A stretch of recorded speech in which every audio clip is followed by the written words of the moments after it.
Waalaikumsalam warahmatullahi wabarakatuh.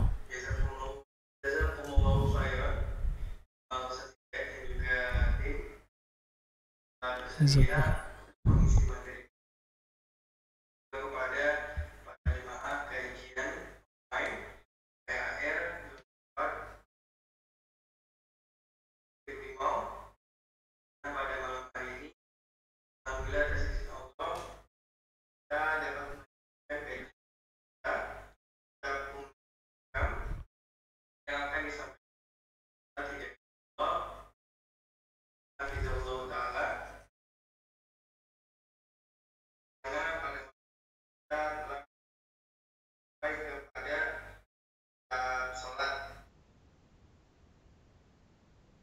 Dan patut kita syukuri atas nikmat yang telah Allah berikan kepada kita, keluangan waktu bagi kawan-kawan yang telah hadir untuk belajar, dan juga nikmat sehat, di mana tidak lupa banyak rekan-rekan kita maupun keluarga yang saat ini dalam kondisi yang qadarullah mungkin dalam kondisi sakit. Semoga rekan-rekan kita Allah berikan kesembuhan. Amin amin. Bagi rekan-rekan yang nanti ingin bertanya, dapat bertanya pada sesi akhir tanya jawab setelah Ustadz menyampaikan materi, dapat melalui chatbox Microsoft Teams ataupun japri ke rekan-rekan panitia, ataupun bisa bertanya langsung kepada Ustadz melalui fitur raise your hand pada Microsoft Teams, dan dapat dipersilakan bertanya setelah moderator persilakan. Baik, Ustadz, untuk Ustadz Hidayatullah dipersilakan dapat menyampaikan materinya. Nah, terima kasih Mas. Bismillahirrahmanirrahim. Assalamualaikum warahmatullahi wabarakatuh. Innal hamdalillah nahmaduhu wa nasta'inuhu wa nastaghfiruh wa na'udzu billahi min shururi anfusina wa min sayyiati a'malina may yahdihillahu fala mudilla lahu wa may yudlil fala hadiya lahu. Asyhadu an la ilaha illallah wahdahu la syarika lah wa asyhadu anna Muhammadan abduhu wa rasuluhu la nabiyya ba'dah. Ya ayyuhalladzina amanu taqullaha haqqa tuqatih wa la tamutunna illa wa antum muslimun. Ya ayyuhan nasu taqu rabbakumul ladzi khalaqakum min nafsin wahidah وخلق منها زوجها وبث منهما رجالا كثيرا ونساء واتقوا الله الذي تساءلون به والأرحام إن الله كان عليكم رقيبا يا أيها الذين آمنوا اتقوا الله وقولوا قولا سديدا يصلح لكم أعمالكم ويغفر لكم ذنوبكم ومن يطع الله ورسوله فقد فاز فوزا عظيما أما بعد فإن أصدق الحديث كتاب الله وخير الهدي هدي محمد صلى الله عليه وسلم وشر الأمور محدثاتها وكل محدثة بدعة وكل بدعة ضلالة وكل ضلالة في النار. Para pemirsa sekalian atau hadirin yang dirahmati oleh Allah Subhanahu wa taala, kajian rutin kita ini semoga Allah Subhanahu wa taala memberikan keberkahan kepada kita semua atas apa upaya yang kita lakukan, ya tentunya untuk memperdalam ilmu agama kita, itu agama Islam ini. Ini merupakan nikmat dari Allah Subhanahu wa taala. Jamaah sekalian, tatkala Allah Subhanahu wa taala memberikan kita kemampuan dan kemauan ya untuk menuntut ilmu syar'i, yang mana kita ketahui bersama di antara hal yang akan bermanfaat untuk kita jamaah tatkala kita sudah masuk di liang lahat. Kata Rasulullah SAW ada 3. Beliau bersabda, "Idza matal insan inqata'a amaluhu illa min thalath." Apabila seorang manusia telah mati, maka terputuslah amalan-amalan yang bisa dia kerjakan di dunia kecuali 3 perkara. Ya, 3 hal yang pahalanya terus mengalir. Yang pertama kata beliau, shadaqatin jariyah, sedekah yang jariyah. Sedekah jariyah. Sedekah yang manfaatnya terus bisa dirasakan oleh orang, ya, seperti kita mewakafkan suatu tanah, bangunan dan semisalnya. Ini sedekah jariyah. Kemudian wa ilmin yuntafa'u bihi, dan ilmu yang bermanfaat. Maka alhamdulillah ilmu yang kita pelajari ini tentunya akan manfaat ya kapan tatkala kita ajarkan juga kepada orang lain. Jadi sekarang kita sedang belajar dan ada saatnya nanti kita menyampaikan ilmu yang kita pelajari ini kepada orang lain. Ya, baik kepada anak istri kita, tetangga, teman kita. Nah, itu ilmu bermanfaat akan ikut bersama kita tatkala kita sudah mati kelak. Ya, kemudian yang ketiga kata Rasulullah, wa waladin salihin yad'u lah. Dan anak saleh yang mendoakan kita. Alhamdulillah, ini nikmat dari Allah Subhanahu wa taala jemaah. Ya, kita diberikan kemampuan dan kemauan oleh Allah Subhanahu wa taala untuk mempelajari dan mendalami ilmu agama Islam. Kemudian salawat beriringkan salam selalu tercurahkan kepada suri tauladan kita, junjungan kita Nabi Muhammad sallallahu alaihi wasallam beserta keluarga, sahabat dan orang-orang yang senantiasa mengikuti beliau hingga akhir zaman kelak. Ikhwan fiddin, para saudara seiman yang dirahmati oleh Allah Subhanahu wa taala, kita lanjutkan kajian kitab rutin kita atau kajian rutin kita, kitab Umdatul Ahkam, ya, yang dikarang oleh Al-Imam Abdul Ghani Al-Maqdisi rahimahullahu taala. Pada pertemuan sebelumnya kita telah masuk ke bab salat, ya, tentang atau kitabus salat, tentang bab waktu salat. Dan kita sudah membaca 3 hadis. Hadis yang pertama hadis Abi Amr Syaibani, kemudian yang kedua hadis Aisyah, yang ketiga hadis Jabir, ya. 3 hadis ini sudah kita baca dan kita lanjutkan, masih ada beberapa hadis lagi yang disebutkan oleh Al-Imam Abdul Ghani Al-Maqdisi dalam bab waktu salat ini, ya. Kita langsung saja hadis berikutnya. Beliau mengatakan, An Abil Minhal Sayyar ibn Salamah qala dakhaltu ana wa abi ala Abi Barzah al-Aslami. Dari Abu Minhal, Abi Minhal namanya Sayyar bin Salamah rahimahullah, beliau mengatakan dakhaltu ana wa abi ala Abi Barzah Aslami. Ya, beliau menuturkan bahwasanya beliau dan bapaknya, ya, jadi Sayyar ini bersama bapaknya, itu Salamah tentunya. Beliau menuturkan bahwasanya beliau dan ayahnya itu pernah bertemu Abu Barzah Al-Aslami. Siapa itu Abu Barzah Al-Aslami? Abu Barzah Al-Aslami adalah salah seorang sahabat Rasul sallallahu alaihi wasallam yang mulia.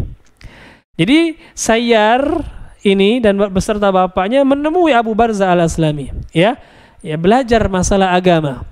Seperti itulah dahulu para ulama kita belajar kepada guru-guru mereka, ya, belajar kepada guru-guru mereka, mereka mendatangi, ya. Dan kita pun dahulu seperti itu, ya, kita mendatangi guru-guru, apalagi yang tinggal kita di desa-desa dulu, ya. Kita ngaji ke rumah guru atau ada di musola, kita datang ke sana, ya. Kita datang ke sana seperti itu. Nah, begitu juga dulu para sahabat. Mereka mendatangi guru-guru mereka untuk bertanya tentang ilmu agama. Faqala lah abi. Maka kata Abu Minhal ini, bapakku pun bertanya kepada, atau ya bertanya, ya, bertutur kepada Abu Barzah Al-Aslami. Kaifa kana Rasulullah sallallahu alaihi wasallam yusallil maktubah? Bagaimana dahulu Rasulullah sallallahu alaihi wasallam itu salat wajibnya gimana? Kapan saja sih waktu-waktunya? Ya, tolong jelaskan kepada kami. Faqala, maka Abu Barzah pun mengatakan, kana yusallil hajirah allati tad'unaha al-ula hina tadhadu syams. Adalah Rasul sallallahu alaihi wasallam dahulu beliau itu salat hajir atau hajirah, salat zuhur maksudnya, yang kalian namakan dengan salat yang pertama, salat zuhur, ya, itu hina tadhadu syams, ketika matahari sudah bergeser, tergelincir ke arah barat, ya, dari tepat di atas kepala kita agak tergelincir sedikit ke arah barat, itu waktu salat zuhur yang sudah kita jelaskan, ya. Wa yusalli al-asr thumma yarji ahaduna ila rahrihi fi aqsal Madinah wasyamsu hayya. Jadi waktu salat zuhur adalah ketika matahari sudah agak tergelincir ke arah barat. Kemudian Abu Barzah melanjutkan, wa yusalli al-asr, dan Rasulullah salat asar itu kapan waktunya? Itu ketika ada salah seorang dari kita, dari kami, kata Abu Barzah, itu pulang ke rumahnya, ya, pulang ke rumahnya yang ada di ujung kota, ya, wasyamsu hayya, sedangkan matahari itu masih terang, cahayanya masih terang, ya, kuning putih, ya, kuning malah mendekat ke putih seperti itu, itu terang, belum kuning, belum memerah, ya. Ini waktu salat asar, ya, atau dengan istilah lain para ulama mengatakan ketika bayangan satu benda itu sama dengan benda aslinya. Ini waktu sholat asar, Pak. Jadi waktu sholat asar itu benar-benar ketika matahari masih terang ya, belum memerah matahari, belum. Tayyib. Nah ini waktu sholat asar. Wa nasitu maqala fil maghrib. Aku lupa kata beliau ini apa yang beliau katakan waktu sholat maghrib. Jadi di sholat maghrib nggak lupa kapan waktunya itu ya. Tapi dalam hadis lain dijelaskan bahwasanya waktu sholat maghrib itu adalah ketika matahari sudah terbenam. Ya. Nah, wa kana yastahibu an yuakhira min al-isya' allati tad'unaha al-atama. Dan Rasulullah itu sangat senang biasanya beliau itu mengakhirkan salat Isya. Dan sudah kita singgung kalau tidak salah pada pertemuan sebelumnya, Bapak-bapak sekalian hadirin yang dirahmati oleh Allah Subhanahu wa taala, bahwasanya Rasulullah itu biasanya senang mengakhirkan salat Isya. Berbeda dengan salat yang lain, kalau salat yang lain itu afdolnya di awal waktu, adapun salat Isya itu afdolnya di akhir waktu. Cuma sekali lagi Bapak yang harus kita ingat ya, Bapak dan Ibu-ibu sekalian, bahwasanya salat Isya itu diakhirkan bagus selama tidak mengakibatkan orang meninggalkan jamaah. Meninggalkan salat jamaah. Kalau seandainya ada di satu masjid, mereka mau mengakhirkan salat sehingga jamaah merasa berat. Akhirnya mereka nggak mau salat berjamaah di masjid itu. Akhirnya mereka salat di rumah masing-masing. Yang seperti ini terlarang. Ya, kenapa? Karena kalau ditanya Ustaz mana yang lebih afdol? Kita sholat Isya di akhir waktu atau di awal waktu berjamaah? Di akhir sendirian atau di awal berjamaah? Maka saya katakan yang afdol adalah di awal waktu berjamaah. Karena sholat jamaah itu apalagi laki-laki wajib. Ya. Adapun mengakhirkan sholat Isya itu cuma sunnah. Itu cuma sunnah ya. Jadi sekali lagi memang diakhirkan bagus selama tidak menimbulkan efek negatif ya, memberatkan jemaah seperti itu. Nah, wa kana yakrahu nauma qablaha, dan Rasulullah itu membenci ya, memakruhkan tidur sebelum salat Isya. Nah, jadi dilarang oleh Rasul sallallahu alaihi wasallam tidur sebelum Isya. Bapak-bapak, ibu-ibu sekalian ya, jemaah rahimani wa rahimakumullah, bahwasanya tidur sebelum Isya itu makruh.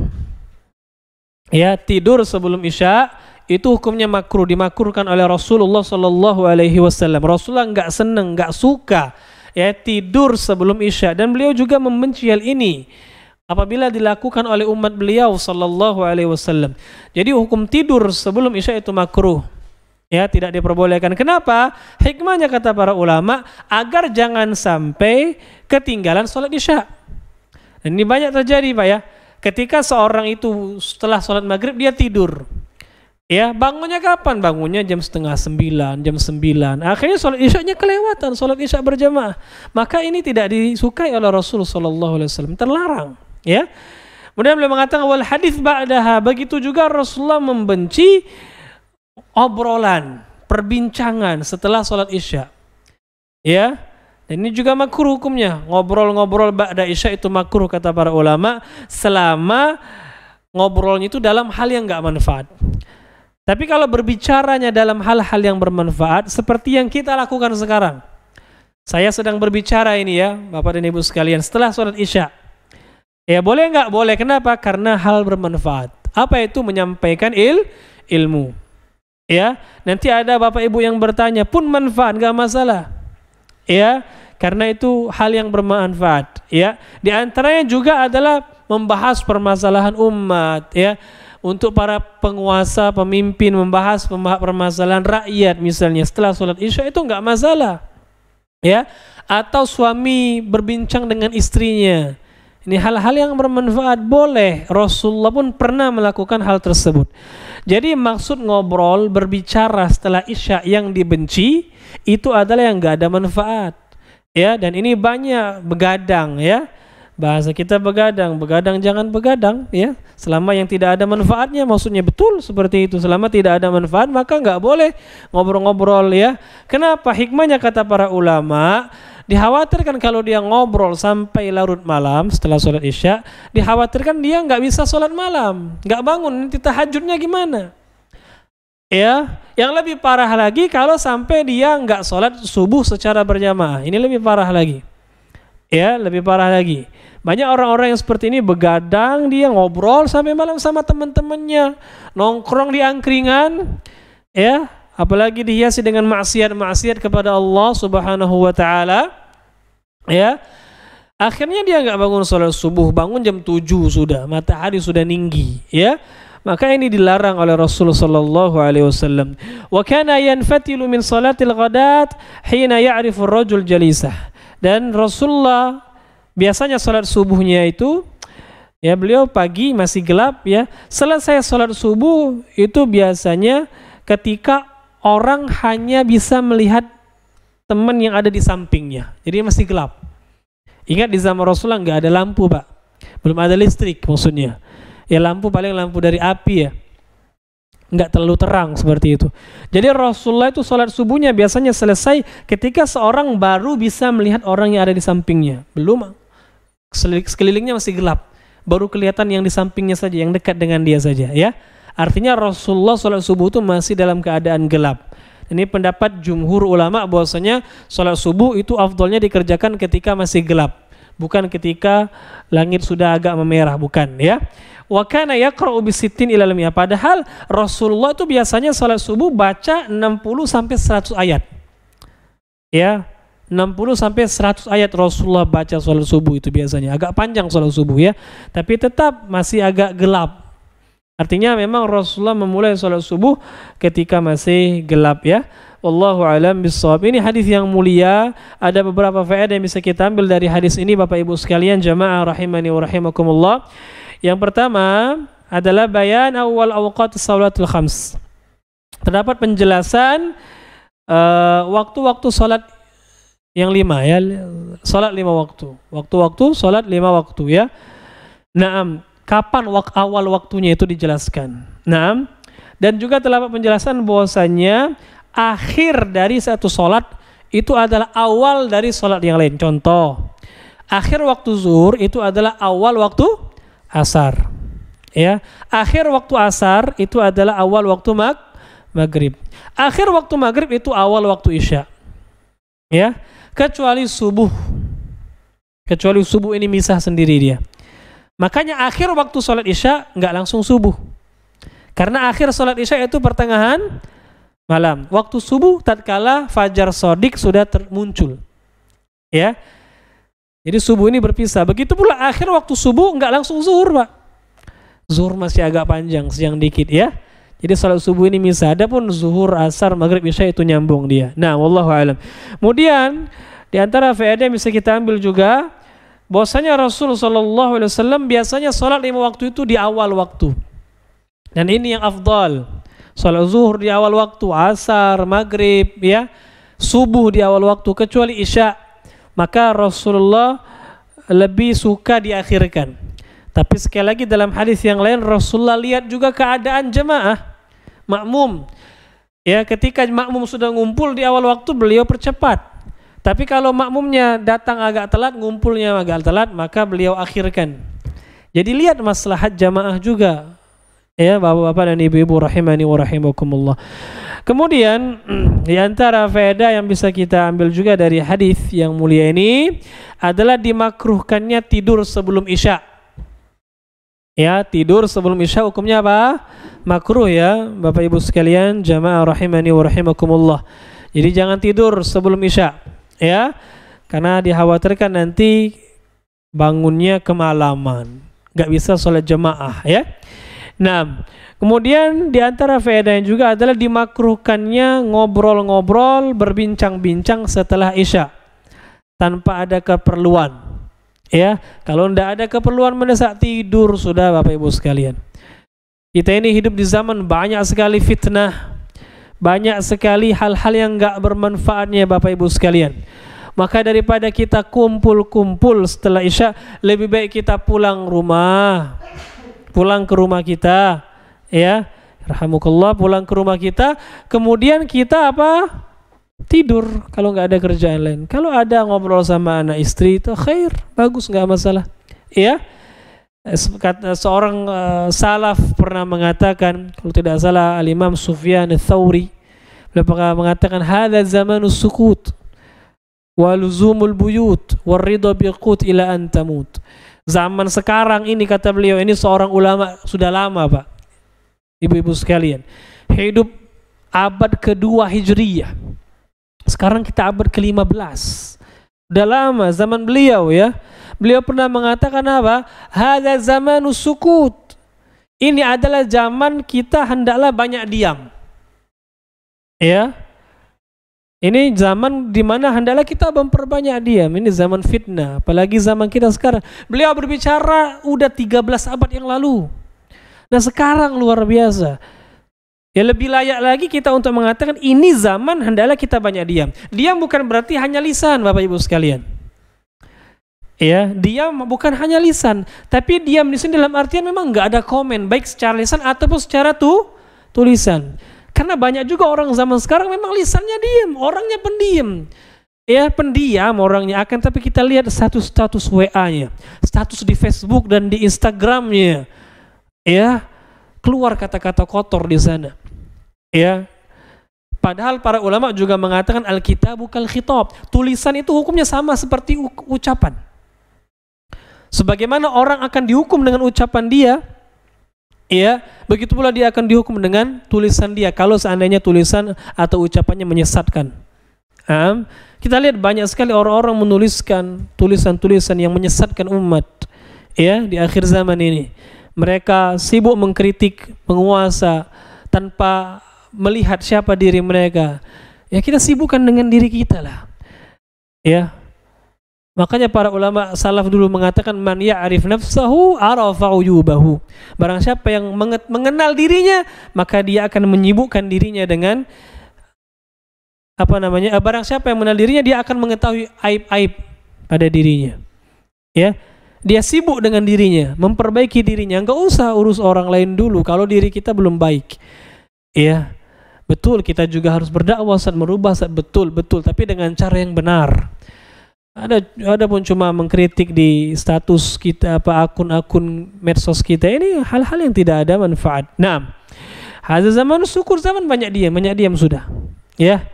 Banyak diam Bapak sekalian. Betapa banyak orang-orang yang dia ditangkap, dihukum gara-gara komen-komen di akunnya di media sosial, ya kan? Ya, maka kita lebih banyak diam, lebih bagus insyaallah untuk kita, ya. Ya, jadi ini zaman banyak diam, waluzumul buyut, dan memperbanyak di rumah, kata beliau, kata Imam Sufyan Ats-Tsauri. Ya, ini banyak-banyak di rumah, jangan sering keluar kecuali untuk hal-hal yang bermanfaat. Ya, waridho bil qut, ini juga zaman hendaklah kita ridho dengan makanan yang ada pada kita, yang Allah berikan kepada kita. Ya, jangan terlalu merasa kurang terus. Ya, ila antamur, sampai kapan? Sampai kita mati. Wallahu a'lam bishawab. Jadi ngobrol ba'da isya itu makruh. Ya. Ngobrol ba'da isya itu makruh kecuali dalam hal-hal yang bermanfaat. Allahu a'lam. Kemudian dalam hadis ini juga terdapat faedah bahwasanya salat subuh itu afdolnya dikerjakan ketika langit masih gelap, ya. Bapak Ibu sekalian. Nah, kemudian di antara faedah juga bahwasanya disunnahkan memanjangkan bacaan salat subuh. Salat subuh itu lebih dipanjangkan daripada salat yang lain. Karena Rasulullah tadi bacanya 60 sampai 100 ayat. 60 sampai 100 ayat, ya. Allahu a'lam bishawab. Jadi ini beberapa yang bisa kita ambil, ya, faedah yang bisa kita ambil dari hadis yang mulia yang sudah kita bacakan tadi. Wallahu a'lam bishawab. Kita lanjutkan. Ikhwani fid din wal akhwat fid din rahimani wa rahimakumullah. Hadis berikutnya an Ali radhiyallahu an. Hadis berikutnya adalah hadis Ali bin Abi Thalib radhiyallahu an. Beliau pernah mengatakan anna Nabiya sallallahu alaihi wasallam qala yaumal khandaq. Beliau menuturkan bahwasanya Rasulullah itu pernah bersabda pada hari Khandaq. Itu perang Khandaq, perang yang ma'ruf, salah satu peperangan yang pernah dialami oleh Rasulullah dan para sahabat ridwanullahi alaihim jami'an. Itu perang Khandaq, ya, atau dinamakan juga dengan perang Ahzab, ya, perang Khandaq. Itu Khandaq maknanya adalah parit. Ya, parit. Ketika Rasul sallallahu alaihi wasallam berperang dengan orang-orang kafir Quraisy, ya, Rasulullah sallallahu alaihi wasallam membuat parit. Ini perang yang ma'ruf. Ya, ini perang yang ma'ruf, bisa dibaca sejarahnya di buku sejarah sirah Rasul sallallahu alaihi wasallam. Nah, pada perang Khandaq Rasulullah pernah mengatakan, "Mala Allah kuburahum wa buyutahum nara." Ya, semoga Allah memenuhi kuburan-kuburan orang musyrik dan rumah-rumah orang musyrik itu dengan api. Ya, Rasulullah mendoakan hal ini. Kenapa? Karena kezaliman orang-orang musyrikin kepada Rasulullah dan para sahabat pada waktu itu. Jadi Rasulullah mengatakan, semoga Allah memenuhi kuburan dan rumah-rumah orang musyrikin dengan api. Kama syaghaluna an salatil wusta hatta ghabatis syams. Kenapa? Karena mereka menyibukkan kita, membuat kita tidak bisa sholat asar, kata Rasulullah. Menyibukkan kita dari sholat asar sampai matahari sudah terbenam, tidak bisa sholat. Ya, makanya Rasulullah mendoakan hal ini kepada orang-orang musyrikin. Karena memang orang-orang musyrikin zalim kepada para sahabat pada waktu itu. Memerangi para sahabat, membuat sahabat Rasulullah dan para sahabat tidak bisa melaksanakan sholat asar sampai matahari sudah terbenam. Padahal kita ketahui bersama, sholat asar itu sudah berakhir sebelum matahari terbenam. Kalau matahari terbenam, selesai, gak bisa lagi sholat asar. Itu sudah masuk waktu sholat maghrib. Ya. Nah ini tapi gara-gara berperang, akhirnya Rasulullah gak bisa sholat asar. Makanya Rasulullah doakan hal yang tadi kepada orang-orang musyrikin. Wa fi lafdzil Muslim, dan dalam lafaz yang lain dari riwayat Imam Muslim, Rasulullah bersabda, syaghaluna 'anis salatil wusta salatil asr. Orang-orang musyrikin telah menyibukkan kita dari salat wusta, yaitu salat asar. Salat wusta adalah salat asar. Thumma shallaha bainal maghribi wal isya. Kemudian Rasulullah mengerjakan salat asar itu di antara waktu maghrib dan isya. Di antara waktu maghrib dan isya, artinya sudah masuk waktu maghrib, tapi sebelum masuk waktu isya. Ya. Nah, walahu an Abdullah bin Mas'udin qala, dan dalam riwayat Imam Muslim juga dari sahabat Abdullah bin Mas'ud radhiyallahu an qala, beliau mengatakan, habasal musyrikuna Rasulullah sallallahu alaihi wasallam an salatil asri. Ya. Orang-orang musyrikin itu, kata Abdullah bin Mas'ud, itu menghalangi Rasulullah untuk bisa sholat asar. Kenapa? Karena memerangi Rasulullah. Ya, orang-orang musyrikin pada waktu itu memerangi Rasulullah sehingga menghalangi Rasulullah untuk sholat asar. Gak bisa sholat asar Rasulullah.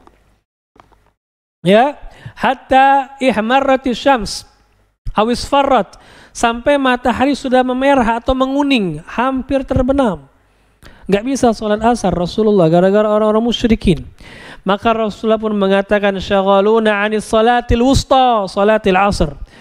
Sungguh mereka telah menyibukkan kita dari sholat wusta, sholat asar. Kita gak bisa sholat asar.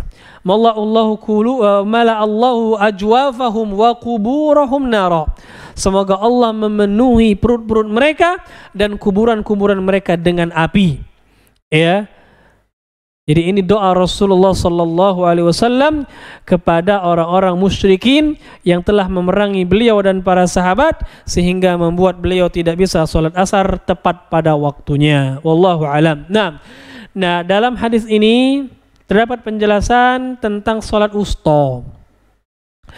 Ya, para ulama itu berbeda pendapat, Bapak Ibu sekalian, tentang sholat wusta.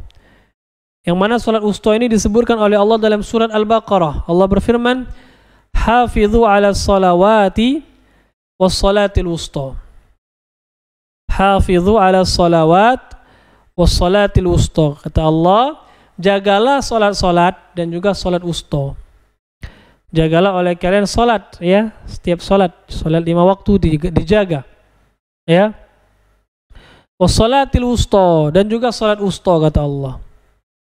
Nah, para ulama berbeda pendapat, sholat wusta ini sholat apa? Ada yang mengatakan sholat subuh, ada yang mengatakan sholat zuhur, ada yang mengatakan sholat yang lain. Ada yang mengatakan sholat asar.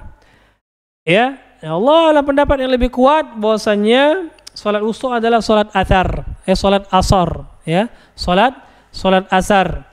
Sholat asar berdasarkan hadis ini yang kita baca ini. Jadi sholat wusta adalah sholat asar, Bapak Ibu sekalian, ya. Keutamaan sholat asar ini banyak sekali. Keutamaan sholat asar ini banyak sekali. Sebagaimana orang yang meninggalkan sholat asar, ancamannya juga keras. Ancamannya juga keras. Ya.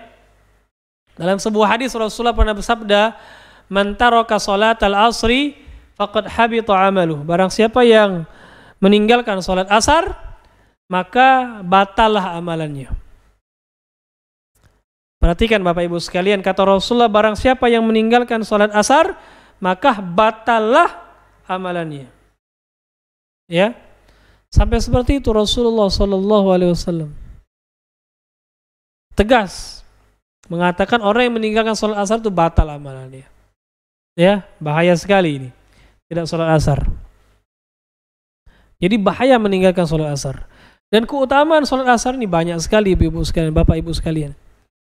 Rasulullah pernah bersabda dalam sebuah hadis, "Man shallal bardain dakhalal jannah." Barang siapa yang menjaga dua sholat, yaitu sholat subuh dan sholat asar, ya, maka dia masuk surga. Maka dia masuk surga. Ya, ini keutamaan sholat asar. Jadi sholat asar adalah salah satu sholat yang istimewa. Disebutkan dalam Quran khusus, wusta namanya. Ya, dan dalam hadis-hadis Rasulullah banyak penjelasan tentang keutamaan sholat asar, kemudian juga ancaman bagi orang yang meninggalkannya. Wallahu alam. Nah, dalam hadis ini juga ada beberapa faedah yang bisa kita simpulkan jamaah yang dirahmati oleh Allah Subhanahu wa taala. Ya, yang pertama di antara faedah adalah kalau seandainya ada uzur yang menjadikan kita nggak bisa sholat pada waktunya, ya, maka kita akhirnya sholat di luar waktu, maka hukumnya tidak mengapa. Maka hukumnya tidak mengapa, ya. Sebagaimana Rasulullah tadi sholat asarnya pada waktu maghrib. Kenapa? Ada uzur. Apa uzurnya? Beliau perang. Nggak bisa sholat asarnya di tepat pada waktunya. Kenapa? Karena kalau sholat mungkin bisa dihabisi oleh orang-orang musyrikin. Nah, ini uzur Bapak Ibu sekalian, ya. Nah, akan tapi tentunya kita juga lihat ada syariat jamak, ya. Kalau seandainya memang ada uzur-uzur yang memaksa kita untuk tidak bisa sholat pada waktunya, kita bisa menjamak. Contoh ketika safar, ya, ketika sakit, misalnya seorang dokter ingin mengoperasi pasien juga yang ingin dioperasi, ya, nggak bisa sholat tepat pada waktunya, maka dijamak. Zuhur boleh dijamak dengan asar, maghrib boleh dijamak dengan isya. Kemudian di antara faedah juga bahwasanya barang siapa yang terlupa dari satu sholat, ya, hendaklah dia mengqadha'nya, mengganti sholat tersebut di waktu lain ketika dia ingat.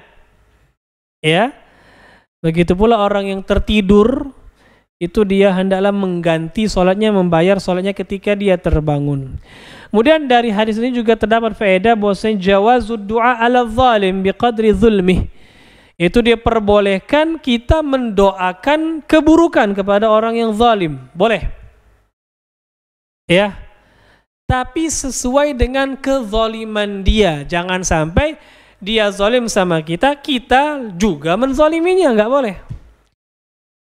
Ya, kalau ada orang yang menzalimi kita, Bapak Ibu sekalian, kita tuh hanya boleh membalas dengan yang setimpal. Meskipun yang afdal adalah kita maafkan. Jadi kalau ada orang zalim sama kita, ada dua pilihan, nggak ada pilihan ketiga. Pilihan yang pertama kita balas dengan yang setimpal. Pilihan yang kedua kita maafkan. Ya. Adapun kita balas dengan yang lebih berat, ini haram, nggak boleh. Ya. Ini kezaliman bukan dibalas dengan kezaliman. Jadi kalau ada orang yang zalim sama kita, kita doakan dia keburukan. Boleh tidak? Boleh. Ya. Sesuai dengan kezaliman yang dia lakukan kepada kita. Jangan berlebihan. Jangan berlebihan, ya. Karena ada juga orang yang berlebihan.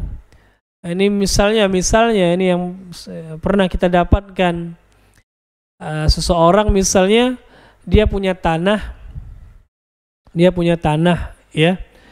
Kemudian tanahnya ini dijadikan orang tempat buang sampah. Mungkin sering kita dapatkan, ya, Bapak sekalian. Orang buang sampah satu pertama, ya, dibersihkan, buang lagi, terus akhirnya numpuk sampah. Nah, akhirnya dia bikin tulisan, ya, ditempel atau diletakkan di tanahnya itu, ditulis, yang buang sampah di sini semoga mati ketabrak mobil, ketabrak ini, ya. Wah, ini doanya berlebihan. Nggak boleh. Masa orang cuma buang sampah kita doakan dia sampai mati? Ya, nggak boleh seperti ini. Kalau doanya yang wajar nggak masalah. Ya, doanya yang wajar nggak masalah.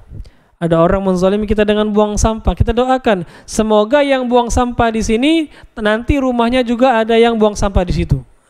Setimpal. Tapi sekedar dia buang sampah didoakan sampai mati, ya. Nah, ini hati-hati. Nah, jadi boleh doa keburukan kepada orang yang menzalimi kita sekedar sesuai dengan kezaliman dia. Ya, karena ini termasuk kisos, ya. Kita hanya membalas saja. Wallahu a'lam bis-shawab. Nah, ini beberapa faedah yang bisa kita ambil dari hadis yang mulia ini. Nah, kita lanjut hadis berikutnya. Hadis berikutnya hadis Abdullah bin Abbas, Bapak Ibu sekalian. Ya, hadis Abdullah bin Abbas masih tentang hadis waktu salat, ya. Hadis terakhir tentang bab waktu salat. Nah, hadis Abdullah bin Abbas radhiyallahu anhuma beliau mengatakan, "A'taman Nabiyyu sallallahu alaihi wasallam bil Isya." Pernah satu ketika Rasul itu mengakhirkan salat Isya. Ya, sampai sudah agak larut malam beliau mengakhirkan salat Isya. Fa kharaja Umar. Maka Umar bin Khattab pun menemui beliau sallallahu alaihi wasallam. Ya, karena Rasulullah masih di rumah. Sudah lama azan Isya, Rasulullah enggak kunjung keluar dari rumah beliau. Ya, dan rumah beliau kan dekat dengan masjid, ya. Jadi para sahabat ini nunggu lama sampai larut malam, kok Rasulullah enggak keluar rumah, enggak salat Isya, ya. Akhirnya Umar pun keluar masjid menemui Rasulullah sallallahu alaihi wasallam. Faqala, maka Umar mengatakan, "As-salata ya Rasulullah." Wahai Rasulullah, ya. Salat ya Rasulullah, gimana ini? Ya, salatnya gimana? Maksudnya kok diakhirkan sekali, ya. Wa raqada nisa wasibyan. Wanita-wanita dan anak-anak kecil sudah pada tidur ya Rasulullah. Ya, gimana salat Isya kita nih? Fa kharaja wa ra'suhu yaqtur. Maka Rasulullah pun keluar rumah dalam keadaan rambut beliau basah, meneteskan air, ya. Yaqul, sambil beliau mengatakan, laula an asyqa ala ummati aw ala nas la amartuhum bi hadhihi shalah hadhihi sa'ah. Kata Rasulullah, kalau seandainya tidak memberatkan umatku atau tidak memberatkan manusia, maka aku akan perintahkan mereka untuk sholat Isya pada waktu ini. Itu di pertengahan malam, udah larut malam. Ya, sudah larut malam. Kata Rasulullah, kalau tidak memberatkan, aku perintahkan umatku ini untuk sholat pada waktu ini. Jadi bukan di awal waktu, tapi di akhir waktu. Ya, bukan di awal waktu, tapi di akhir waktu. Nah, jadi hadis ini menjelaskan kepada kita tentang bahwasanya sholat Isya itu afdolnya dikerjakan di akhir. Dan ini pendapat yang rajih, pendapat yang lebih kuat, ya, karena memang ulama berbeda pendapat, Bapak Ibu sekalian, jemaah yang dirahmati oleh Allah Subhanahu wa taala. Sebagian ulama berpendapat yang afdol itu sholat Isya itu tetap di awal waktu. Ya, tetap di awal waktu, karena itu Rasulullah tuh sholatnya di awal waktu, ya, kecuali dalam beberapa keadaan beliau mengakhirkan sholat Isya.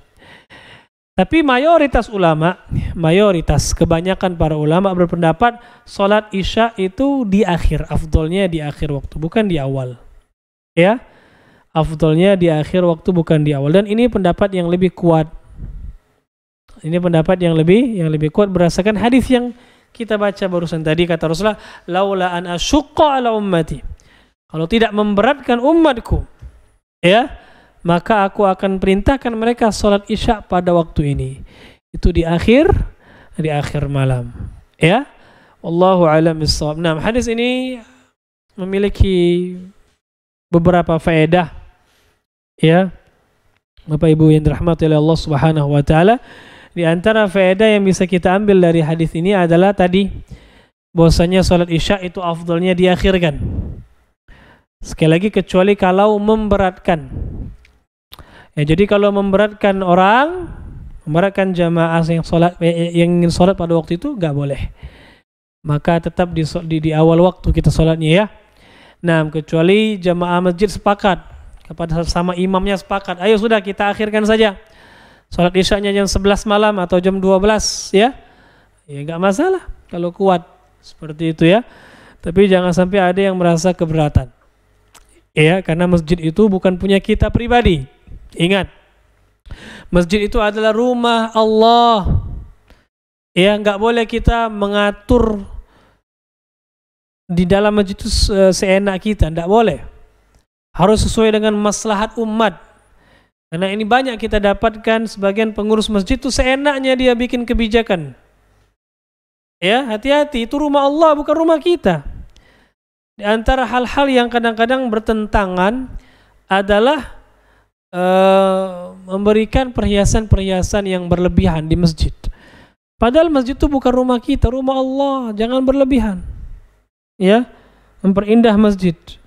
Ini di antara tanda-tanda akhir zaman, ketika orang hanya memakmurkan masjid itu dengan perhiasan zahirnya, ya, tapi kosong dari bentuk pemakmuran ibadahnya. Ya, kita lihat bangunan-bangunan masjid itu indah zahirnya, Pak. Bahkan ada masjid kubahnya dari emas, ya. Tapi coba lihat masjid yang luasnya itu bukan main, puluhan shaf ke belakang. Satu shaf itu mungkin bisa sampai 20 meter, ya. Yang terisi hanya satu shaf untuk sholat 5 waktu. Ya, paling-paling ramai cuma sholat Jumat sepekan sekali. Ya, kok ibadah sudah kayak orang Nasrani, cuma satu pekan sekali. Kita ini umat Islam, satu hari itu 5 waktu, bapak-bapak sekalian, ke masjidnya. Ya, umat Islam. Jadi memakmurkan masjid bukan hanya dengan gedungnya kita perbagus, bukan sebenarnya. Ya, di zaman Rasulullah bangunan masjid itu nggak mewah, Pak. Ya, dari tanah lantainya, atapnya dari daun kurma seperti itu, ya. Mimbar beliau dari batang kurma, dindingnya dari pelepah-pelepah kurma, ya. Sederhana, tapi hidup 5 waktu orang sholat rame, ya. Nah, jadi masjid itu dimakmurkannya harusnya seperti itu, memakmurkan masjid, bukan hanya sekedar dihiasi, bukan. Nah, wallahu alam. Kemudian di antara faedah yang bisa kita ambil dari hadis ini bahwasanya annal masyaqqatu tusabbibu al-yusra was-suhula fi hadhihi syari'ati samha. Bahwasanya kesulitan ya yang ada dalam agama ini itu akan ada solusi untuk mempermudahnya. Jadi kalau ada kesulitan maka agama ini akan datang dengan membawa solusi yang memudahkan. Ya. Contoh kita diperintahkan sholat, sulit saat sholat untuk berdiri, maka ada solusi, gimana? Duduk. Ya, sulit duduk Ustaz, ya sudah berbaring. Ada sholat, ada syariat-syariat. Ya, orang nggak bisa wudhu maka ada syariat tayamum. Ada syariat tayamum. Maka Islam ini akan selalu membawa kemudahan. Allah Subhanahu wa taala berfirman, yuridullahu bikumul yusra wa la yuridu bikumul usra. Allah itu menginginkan kemudahan kepada kalian dan tidak menginginkan kesulitan. Nah, Allahu a'lam bishawab. Kemudian di antara faedah yang bisa kita petik juga adalah annahu qad yakunu irtikabul amal al-mafdhul awla min al-fadil. Nah, ini juga faedah yang baik yang bagus untuk kita ketahui bersama Bapak Ibu sekalian, bahwasanya melakukan amal-amal yang kurang afdol itu kadang-kadang bisa jadi afdol. Melakukan ibadah yang hukum asalnya enggak afdol, tidak afdol, ya. Tapi kadang-kadang bisa jadi mengamalkannya itu lebih afdol, ya. Kalau ada alasan tertentu. Contoh tadi sudah kita sebutkan, sholat isya itu afdolnya di awal apa di akhir? Di akhir, ya, afdolnya. Berarti kalau orang kerjakan di awal itu afdol nggak? Kurang afdol. Tapi bisa jadi dikerjakan di awal waktu lebih afdol. Kapan? Ketika jamaah sudah ngumpul. Ya. Dan jamaah pada waktu itu maunya sholat di awal waktu. Ya sudah, itu afdol. Ketika diakhirkan padahal yang sholat cuma imamnya sendiri, ya ini nggak afdol dia sudah. Ya, Allahu alam. Contoh lainnya, sholat sunnah itu afdolnya di rumah atau di masjid, Bapak Ibu sekalian? Sholat sunnah afdolnya di mana? Di rumah. Ya kan? Tapi kalau seandainya kita sholatnya di rumah, membuat kita masbuk sholat wajibnya. Nah, ini banyak. Ya, memaksakan diri sholat sunnah di rumah. Selesai sholat sunnah, sampai ke masjid sudah rakaat ketiga. Dan mau selesai orang. Ya, jadi gimana? Afdolnya sekarang kita sholat sunnahnya di masjid. Ya, betul hukum asalnya sholat sunnah itu afdolnya di rumah. Tapi keadaan sekarang kita lihat orang ini udah nggak sabar, Pak. Ya, di masjid-masjid sekarang itu paling 10 menit, 5 menit bahkan. Ya, kalau di zaman Rasul itu ada jeda yang cukup panjang sehingga sahabat itu bisa sholat sunnah dulu di rumah. Di zaman sekarang orang mau cepat, serba instan, sholat pun mau cepat, ya. Nah, apalagi sholat maghrib itu nggak ada jeda di negeri kita ini, ya. Padahal Rasulullah itu ada jedanya juga sedikit, ya, sedikit ya, seperti 5-10 menit, insya Allah ada jeda, ya. Nah, kadang sholat itu kalau kita nggak datang ke masjid dari awal azan sudah masbuk lah kita, ya. Nah, wallahu alam. Ya memang juga harusnya kita juga semangat untuk ke masjid, betul ya. Makanya sholat sunnahnya di masjid saja kalau memang khawatir jadi masbuk. Ya, khawatir jadi masbuk. Jadi sekali lagi amal-amal yang kadang itu enggak afdol bisa jadi dia afdol kalau ada beberapa keadaan yang mendukung, ya. Nah, kemudian di antara faedah yang bisa kita ambil juga dari hadis tadi adalah bagaimana Rasul itu sangat mencintai dan menyayangi umatnya. Sampai beliau mengatakan kalau tidak menyulitkan, ya, aku suruh mereka itu mengakhirkan isya. Tapi kalau sulit ya sudah enggak. Artinya Rasul itu masih kasih sayang sama kita, ya. Masih sangat mencintai kita, itu Nabi kita Muhammad sallallahu alaihi wasallam, ya. Perbanyak salawat kepada beliau sallallahu alaihi wasallam. Nah, kemudian di antara faedah juga bahwasanya di zaman Rasul itu sebagian wanita dan anak-anak biasanya ikut juga sholat jemaah. Jadi wanita boleh sholat jamaah meskipun ini afdalnya di rumah. Begitu pula anak-anak boleh sholat jamaah dengan syarat tidak mengganggu orang lain. Ya, kalau sampai mengajak anak-anak kemudian itu mengganggu orang lain, lari sana, lari sini, ditariknya pakaian orang, wah ini jangan, ya Bapak Ibu sekalian, jangan diajak dulu anaknya kalau seperti ini. Allahu a'lam. Naam. Ya, kemudian di antara faedah yang bisa kita ambil juga bahwasanya diperbolehkan bagi orang yang lebih muda seperti itu, ya, atau lebih kecil untuk memberikan nasihat kepada orang yang lebih besar, lebih tua. Bagaimana tadi Umar bin Khattab memberikan peringatan kepada Rasulullah agar untuk memulai sholat karena sudah terlalu larut malam sehingga orang dikhawatirkan nanti banyak yang pulang ke rumah tidur, ya. Nah, jadi boleh kita menegur orang yang ada di atas kita, baik secara jabatan, secara keilmuan, secara usia, dia lebih tua dari kita, lebih tinggi dari kita. Ya, boleh-boleh saja. Cuma dengan cara yang baik. Ini yang harus kita sampaikan, ya, yang harus kita ketahui bersama Bapak Ibu yang dirahmati oleh Allah Subhanahu wa taala. Allahu a'lam bishawab. Insyaallah sampai sini dulu yang bisa kita jelaskan. Mudah-mudahan bermanfaat, menambah wawasan keislaman kita. Ya, insyaallah akan kita lanjutkan pembahasan masih dalam bab sholat tentang perkara-perkara yang makruh di dalam sholat. Apa saja sih hal-hal makruh di dalam sholat kita? Itu ada banyak. InsyaAllah akan kita jelaskan pada pertemuan selanjutnya. Wallahu a'lam bishawab. Silakan kalau ada yang ingin ditanyakan. Barakallahu fikum. Nah, jazakallahu khair Ustadz atas materi yang telah disampaikan pada malam ini. Alhamdulillah telah masuk beberapa pertanyaan dari jemaah Ustadz, ada di chatbox maupun via japri ke panitia. Yang pertama, Assalamualaikum Ustadz, semoga Ustadz dan keluarga selalu dalam lindungan Allah. Amin amin. Izin bertanya, di tempat kerja tertentu waktu sholat berjamaah hanya dapat dilaksanakan ketika tiba waktu istirahat. Misalnya istirahat siang waktu sholat zuhur. Jika demikian, apakah lebih afdol azan di waktunya dan disegerakan sholat di awal waktu dengan jemaah yang sedikit, ataukah azan di waktunya dan menunggu jemaah di waktu istirahat tiba, baru memulai sholat berjamaah? Jazakallahu khairan. Iya. Ya, termasuk ini sudah kita dalam kaidah tadi.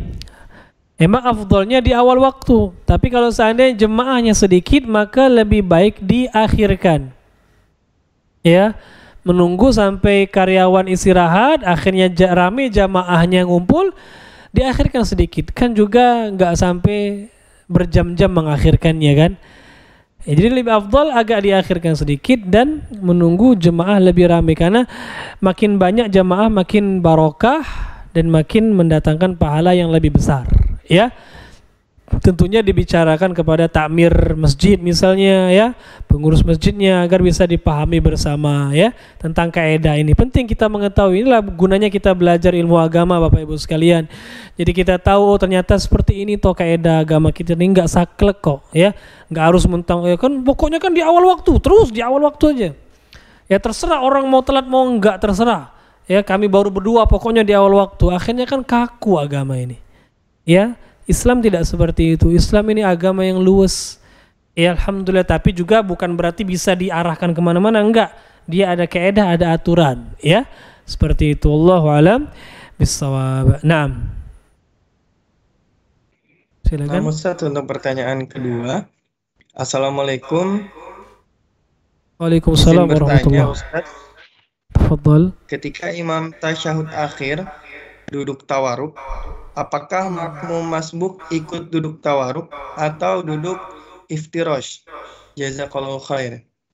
Wa jazakumullah khairan. Nah, ketika kita masbuk, imam sudah tahiyat akhir. Dan nama duduk tahiyat akhir itu duduk tawarruk, ya Bapak Ibu sekalian. Duduk tahiyat akhir itu namanya duduk tawarruk. Adapun duduk tahiyat awal atau duduk di antara dua sujud itu namanya duduk iftirash. Ya. Nah, kalau kita masbuk kemudian imam sudah tahiyat akhir, duduk kita gimana? Apakah kita mengikuti duduk imam atau kita duduknya seperti duduk tahiyat awal, yaitu duduk iftirash? Maka jawabannya adalah kita duduk iftirash, bukan tawarruk. Karena tawarruk ini duduk khusus ketika di tahiyat akhir saja.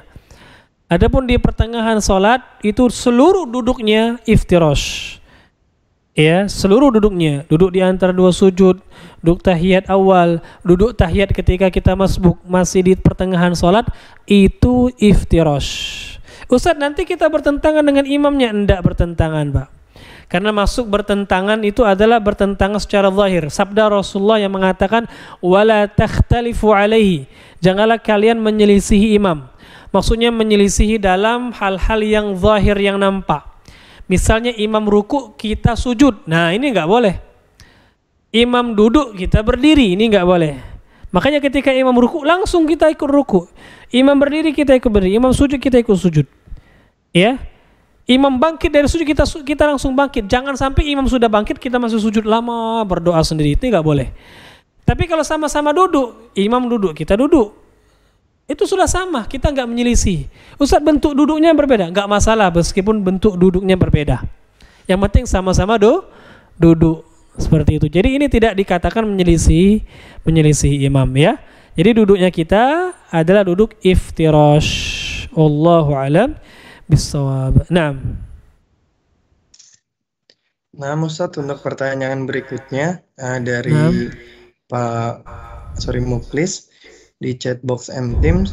Assalamualaikum warahmatullahi wabarakatuh. Waalaikumsalam warahmatullahi wabarakatuh. Ustadz, mohon pencerahannya. Ketika merasa ragu apakah pakaian kita kotor, ada najis, sementara waktu sholat sudah masuk, apakah sebaiknya sholatnya ditunda sampai pakaian kita bersih atau melanjutkan sholat? Demikian, terima kasih. Wassalamualaikum. Waalaikumsalam warahmatullahi wabarakatuh. Kalau sekedar ragu yang tidak beralasan, maka lanjutkan sholat kita. Ya, jangan kita malah nunda-nunda. Akhirnya nggak dapat berjamaah misalnya. Ya, kalau sekedar ragu yang tidak beralasan. Tapi kalau memang yakin, lihat di pakaian kita ada najis, ada kotoran, ada air kencing, ada misalnya, ya maka ya mau nggak mau kita harus mengganti pakaian dulu, kemudian baru sholat meskipun kita tertinggal jamaah. Jadi lihat di situ ragu atau yakin. Kalau sekedar ragu-ragu ya, tadi terpercik kencing atau enggak, ya itu enggak Pak. Ragu yang seperti itu tidak dianggap dalam syariat Islam ya. Dalam kaidah dikatakan al-yaqinu la yazulu bisyak. Keyakinan tidak bisa dihilangkan dengan keraguan. Kita yakin pakaian kita ini bersih, tadi dipakai dari rumah tuh bersih kok. Ya, ketika buang air kecil ragu ini ada percikan enggak ya, ragu, ya sudah, ragu ditinggalkan. Kita yakin pakaian bersih. Sampai kita yakin benar tadi ada najisnya, ya sudah kita bersihkan. Ya, atau ganti baju baru. Seperti itu ya. Jadi kalau cuma ragu tinggalkan keraguan, segera sholat. Ya, wallahu alam bissawab. Naam. Masih ada? Nah, Ustadz, pertanyaan berikutnya yang masuk via chat. Assalamualaikum Ustadz, izin bertanya. Waalaikumsalam warahmatullahi wabarakatuh. Di masjid dekat rumah saya dipanjangkan jarak antara azan dengan iqomah untuk sholat subuh dibandingkan dengan masjid lain, dengan tujuan agar mengumpulkan jamaah dan memberikan waktu untuk melaksanakan sholat sunnah fajar. Apakah hal demikian lebih afdol Ustadz? Karena dalam pembahasan tadi Nabi sholat ketika subuh masih gelap gulita. Jazakallahu khairan. Iya, pertanyaan yang bagus untuk sholat subuh ya. Nah, untuk sholat subuh ini ada beberapa pembahasan yang harus kita bahas ya, bisa panjang sebenarnya, tapi secara ringkas kita jelaskan Bapak Ibu sekalian. Memang untuk sholat subuh khususnya di negeri kita atau di negeri kaum muslimin lainnya, itu memang terjadi perbedaan ulama. Apakah sholat subuh ini di Indonesia dan di negeri-negeri lainnya itu pas ya? Karena kan kita azan itu kan pakai jadwal ya, Bapak Ibu sekalian, jadwal yang diberikan oleh Kementerian Agama kita. Nah sekarang jadwal itu pas nggak sih? Ketika ada jadwal itu memang fajar sodik sudah terbit atau belum sih? Ini terjadi perbedaan di antara para ulama. Dan teman-teman kita dari Ormas Muhammadiyah ya, itu mereka menguatkan, beberapa ulama-ulama dari Muhammadiyah menguatkan bahwasanya apa? Waktu subuh di Indonesia ini kecepatan. Dan inilah yang dikuatkan juga oleh sebagian ulama di Timur Tengah, seperti Syekh Al-Albani, Syekh Muhammad bin Shalih Al-Utsaimin dan para ulama lainnya. Mereka berpendapat bahwasanya waktu-waktu jadwal yang dibikin oleh lembaga-lembaga Islam yang ada di dunia Islam ini itu kecepatan untuk waktu subuhnya. Ya. Nah, jadi kalau ada satu masjid yang memberikan jeda agak panjang, misalnya 15 menit sampai 20 menit waktu subuh, maka kalau saya pribadi menganggap itu lebih bagus. Ya, agar jangan sampai kita ragu sholat kita ini memang di dalam waktu atau sebelum waktunya. Karena kalau kecepatan berarti kan kita sholat sebelum waktunya, gak sah. Ya. Jadi lebih bagus memang ditunda 15 sampai 20 menit untuk sholat subuh. Ustaz, kan Rasulullah sholat di waktu malam, di waktu masih gelap. Silakan bapak-bapak dan ibu-ibu coba ya. Ketika mulai dari azan di masjid sekitar rumah kita, tunggu sampai 20 menit. Coba keluar, kira-kira masih gelap enggak? Masih gelap. Masih gelap. Ya, belum terang. Kalau sudah 1 jam baru terang dia. Ya, sudah 1 jam atau 45 menit baru terang. Tapi kalau 15 sampai 20 menit itu masih gelap. Ya. Jadi saya sepakat dengan masjid-masjid yang jeda sholat subuhnya itu agak panjang. Ya, termasuk kami sendiri di Al-Madinah ini jedanya itu agak panjang, 20 menitan. Ya. Karena untuk mempertimbangkan hal tadi, dan juga di waktu subuh ini banyak orang-orang yang berat Pak bangun subuh itu. Kalau langsung cepat, akhirnya banyak sekali yang masbuk, bahkan banyak yang nggak sholat subuh. Kenapa? Anggapan dia, sudahlah nanti masbuk juga, mendingan langsung di rumah saja, ya kan?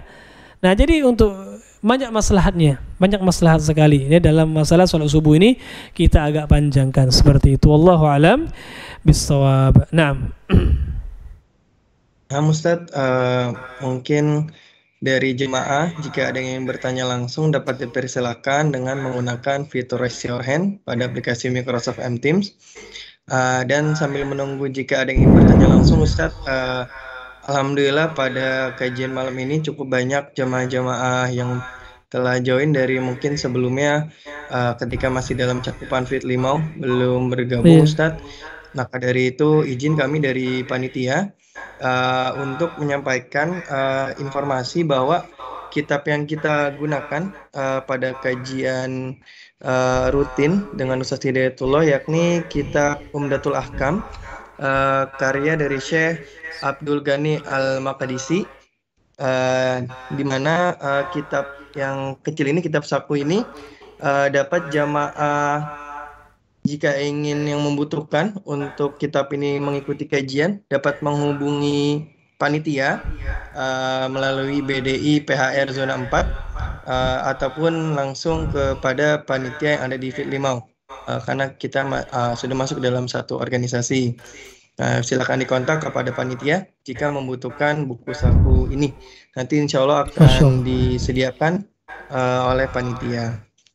Masya Nah, Allah. alhamdulillah sebelumnya juga telah disediakan untuk jemaah-jemaah yang sebelumnya dan yang telah meminta atau mengkontak panitia. Alhamdulillah Ustadz ini ada pertanyaan raise your hand dari Pak Muhammad Irfan, Pak. Mungkin dipersilakan Pak Irfan untuk bertanya langsung kepada Ustadz. Nah, silakan Pak Irfan.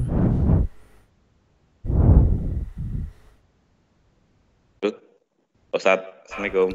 Waalaikumsalam warahmatullahi wabarakatuh. Pak Irfan, silakan. Ya, mungkin terkait waktu sholat tadi Pak Ustadz.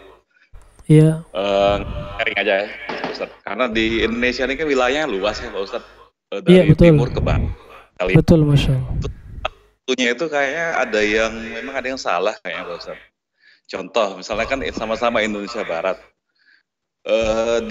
Mungkin di Jawa Tengah masih Indonesia Barat ya. Nah di Jawa Tengah itu mungkin subuhnya jam 4 mungkin ya, Iya. atau mungkin setengah 5 mungkin. Di Aceh Indonesia Barat juga subuhnya jam 6 Iya. Pak Ustadz. Terus kalau kita lihat sekarang mungkin kalau waktunya normal ya, anggaplah kita nggak ada pandemi. Mungkin mall, kalau kita patokannya mungkin mall ya Pak Ustadz. Aktivitas malam itu sama-sama jam 10 Pak Ustadz. Mungkin di Jawa Tengah sana, Jawa Timur tuh mungkin tutupnya jam 10 juga mallnya. Di Aceh juga jam 10. Jadi kalau kita lihat waktu istirahat di Indonesia kayak di Jawa Timur atau Jawa Tengah tuh pendek gitu Pak Ustadz. Mungkin dia kerjanya mungkin di mall, pulangnya jam 10. Jam 4 dia udah harus bangun kan, subuh gitu Pak Ustadz. Nah. Di Indonesia Barat, di Aceh mungkin jam 10 juga mallnya. Tapi dia maghrib subuhnya jam 6. Waktu istirahatnya lebih panjang kalau saya lihat. Iya. Gitu juga kayak di Malaysia kalau lihat. Malaysia, Singapura mirip dia kayak di Aceh gitu kalau lihat. Subuhnya jam 6 gitu loh. Dia memutar waktu kayaknya Pak Ustadz. Jadi waktunya dimundurin. Dia enggak, kalau waktu yang matahari mungkin sama. Cuman dia waktu sholatnya yang dimundurin jamnya gitu Pak Ustadz. Supaya istirahatnya panjang gitu Pak Ustadz. Gitu. Jadi sama-sama, jadi aktivitas malamnya mungkin kalau kayak di Malaysia, Singapura sama itu. Jam 9 dia udah tutup mallnya, gitu kan. Orang bisa pulang. Subuhnya ternyata jam 6, karena dia memutar waktunya sejam gitu, dimundurin gitu. Dimundurin maju nih. Dimundurin berarti. Nah itu. Jadi kayak akhirnya ya itu, kayak ada perbedaan waktu, mungkin istirahat atau waktu apanya itu Pak Ustadz. Seperti apa? Ya memang intinya ya kita lihat ke daerah kita masing-masing ya. Karena ya luas tadi Pak ya, karena luasnya tadi sebuah negara itu kadang-kadang membuat meskipun dalam satu wilayah misalnya waktu Indonesia Barat tadi ya, tapi karena luasnya cakupan akhirnya ya seperti itulah waktunya. Intinya kita lihat ke daerah masing-masing ya, per daerah masing-masing. Karena di Indonesia ini kita di Indonesia kadang-kadang satu provinsi, tapi kalau di Eropa bisa beberapa negara kan, saking luasnya kita ini ya. ya dari Jawa ke Sumatera Jawa itu ya mungkin di negara Timur Tengah sudah beberapa negara, apalagi di Eropa yang negaranya kecil-kecil ya. Nah jadi maka yang jadi patokan itu ya memang sebenarnya tempat kita tinggal di wilayah itu. Dan alhamdulillah sebenarnya masa sholat ini bapak-bapak dan ibu-ibu sekalian, waktu sholat ini mudah sekali untuk kita cek ya, dengan mata telanjang pun bisa, kecuali subuh memang betul sholat subuh ini terjadi perbedaan, ada problem di situ ya.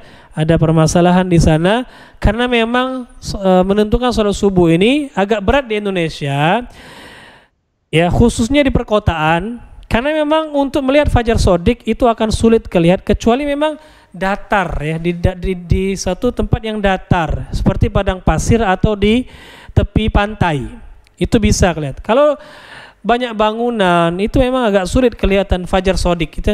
Mungkin sebagian besar kita pun nggak tahu fajar sodik itu gimana sih. Ya kan? Fajar sodik itu Bapak Ibu sekalian adalah cahaya di ufuk ya, sebelah timur yang berwarna putih yang dia tersebar. Makin lama makin putih mendekat ke arah kuning. Seperti itu ya. Nah, merah kuning ya. Nah, jadi sebenarnya mudah, ada pun sholat zuhur, sholat asar, maghrib, isya itu tinggal kita lihat saja sebenarnya. Meskipun nggak ada jadwal dari pemerintah, kalau kita bisa lihat itu mudah sekali ya, mudah sekali dengan mata telanjang kita bisa kita tahu. Dicek sendiri waktu sholat zuhur misalnya, ketika matahari sudah agak tergelincir, jadi bayangan kita sudah agak muncul ke arah timur karena matahari sudah ke arah barat sedikit. Waktu asar ketika matahari sudah bayangan sudah sama seperti benda aslinya. Ya, waktu maghrib ketika matahari udah benar-benar terbenam, nggak ada lagi mataharinya. Waktu isya ya sudah benar-benar gelap langit, nggak ada lagi bias-bias mega merah seperti itu ya. Cuma memang waktu subuh ini agak sulit karena kalau kita tinggal di perkotaan. Tapi kalau kita di tepi pantai atau di padang pasir itu mudah sebenarnya untuk melihat waktu sholat subuh. Ya sekali lagi intinya dikembalikan kepada daerah masing-masing seperti itu ya. Jadi jangan sampai nanti kita yang ada di Jawa Tengah berpatokan dengan yang ada di Aceh. Ya, karena memang tentunya akan ada perbedaan juga seperti itu, meskipun sama-sama di satu wilayah tadi masih Indonesia bagian barat ya. Wallahu alam bissawab. Nah, barakallahu fikum. Mungkin cukup Mas Furqan. Nah, Ustaz, alhamdulillah sudah semua pertanyaan terjawab. Cukup banyak ya Ustaz. Nah, baik, alhamdulillah kajian malam ini cukup banyak sekali pertanyaan dan jemaah-jemaah yang telah hadir. Jazakumullahu khairan atas Ustaz Hidayat dan juga tim dan juga jemaah yang telah hadir mengikuti kajian. Insya Allah dari Ustadz ilmu yang disampaikan dapat tersampaikan kepada jemaah, dan semoga kita semua dapat menerima ilmu tersebut dengan baik dan dapat mengamalkannya dan menyebarkannya kepada keluarga maupun rekan-rekan kita yang lain. Amin. Baik Ustadz, dipersilakan kepada Ustadz untuk menutup kajian pada malam ini. Nah, barakallahu fikum. Kami ucapkan terima kasih, jazakumullah khairan kepada para hadirin sekalian ya yang menghadiri kajian rutin kita ini, menghadiri melalui Microsoft Teams ini. Tentunya dengan semakin ramainya yang bisa menghadiri kajian rutin kita ini, insya Allah faedahnya juga akan semakin tersebar luas ya, dan tentunya ini menjadi ladang pahala bagi kita semua, bagi saya sebagai pemateri sendiri, bagi semua segenap panitia, dan juga tentunya bagi para peserta semuanya di sini ya. Maka kita mohon kepada Allah Subhanahu wa taala di majelis ilmu yang mulia dan berkah ini, agar Allah Subhanahu wa taala segera mengembalikan keadaan negeri kita dan negeri-negeri kaum muslimin dan juga dunia seluruhnya kepada keadaan yang sebelumnya sebelum pandemi ini, mengangkat pandemi ini dari buminya ini, dan mudah-mudahan Allah Subhanahu wa taala menyembuhkan kaum muslimin yang sedang tertimpa penyakit ini, menyembuhkan juga orang-orang yang lain yang sedang sakit seperti itu, dan memberikan keberkahan kepada kaum muslimin seluruhnya. Wallahu a'lam bishawab. Mudah-mudahan yang kita sampaikan bermanfaat. Lebih dan kurangnya saya mohon maaf. Kepada Allah saya mohon ampun. Kita tutup dengan membaca doa kafaratul majlis. Subhanakallahumma wa bihamdika asyhadu an la ilaha illa anta astaghfiruka wa atubu ilaik. Assalamualaikum warahmatullahi wabarakatuh.